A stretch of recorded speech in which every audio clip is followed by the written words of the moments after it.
Welcome to the Tesla Daily News. This podcast is created by Generative AI. Today is December 20th, 2024, and we're diving into the latest updates in the world of Tesla, electric vehicles, and the broader automotive industry. As always, links to all the stories we discuss can be found in the episode notes. Let's get started. First up, Tesla is facing a challenging year in Europe. According to the European Automobile Manufacturers Association, Tesla's sales in the region have dropped by 13.7% year-to-date. While the overall battery electric vehicle market in Europe is growing, Tesla's numbers are heading in the opposite direction. In November alone, Tesla delivered 26,200 vehicles, which is 10,000 fewer than the same month last year. This brings their total sales for the year to 282,700, a significant decline from 327,600 in 2023. Even with price cuts and ramped-up production of the Model Y at the Berlin Gigafactory, Tesla is struggling to keep pace with its competitors. Key markets like France and Germany have seen sharp declines in EV sales, with Tesla's figures dropping by 24.4% and 21.8% respectively. Analysts suggest that this isn't a sign of a shrinking EV market, but rather a reflection of increased competition. New players and established automakers are stepping up their game, offering more choices to consumers. While this presents challenges for Tesla, it could ultimately benefit the EV sector by driving innovation and expanding the market. Meanwhile, Tesla's performance in the US is relatively flat, even with the introduction of the much-anticipated Cybertruck and various federal incentives. This raises concerns about what might happen if those incentives are removed, as President-elect Donald Trump has indicated plans to eliminate them. The situation in Europe and the US suggests that Tesla may need to adapt quickly to maintain its dominance as other brands gain traction.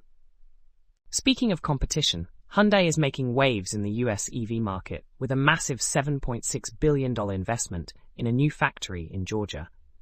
This facility, dubbed the Meta Plant, is the largest economic development project in the state's history. It will produce the popular Hyundai Ioniq 5 and other future EV models, supported by an on-site battery plant.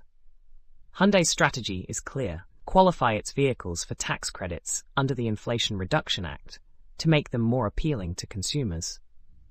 However, the future of these tax credits is uncertain, as the incoming administration has signaled plans to eliminate them.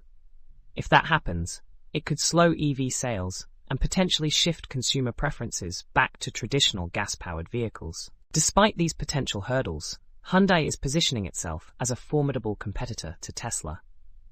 The company offers a diverse lineup of EVs, including spacious SUVs like the Kia EV9, at competitive prices. Hyundai's ability to deliver affordable and feature-rich electric vehicles could attract a broad range of consumers, even without government incentives. The automaker is also leveraging its US manufacturing capabilities to keep costs down, a move that could shield it from potential tariffs and economic pressures.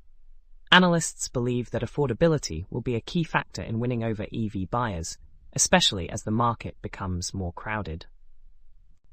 Finally, let's talk about the growing discomfort among Tesla owners regarding Elon Musk's political affiliations.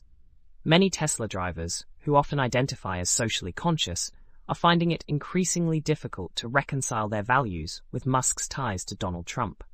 This has led to a unique form of protest. Some owners are placing stickers on their cars to signal their disapproval of Musk's actions and political stance. Notable figures like author Stephen King have publicly expressed their disillusionment, with King even cutting ties with Twitter, now renamed X, under Musk's ownership. A recent survey revealed that a significant number of Tesla owners believe it is no longer morally justifiable to drive a Tesla. This sentiment reflects a broader reckoning among consumers about the relationship between corporate leadership and personal values. While some owners remain loyal to the brand, others are choosing to boycott Tesla altogether, believing that their purchases directly support Musk. This internal conflict highlights the complex dynamics of consumer identity in today's polarized political landscape. That wraps up today's episode of the Tesla Daily News. Thank you for tuning in and staying informed about the latest developments in the EV world and beyond. Don't forget to check the episode notes for links to all the stories we covered today. We'll be back tomorrow with more updates and insights.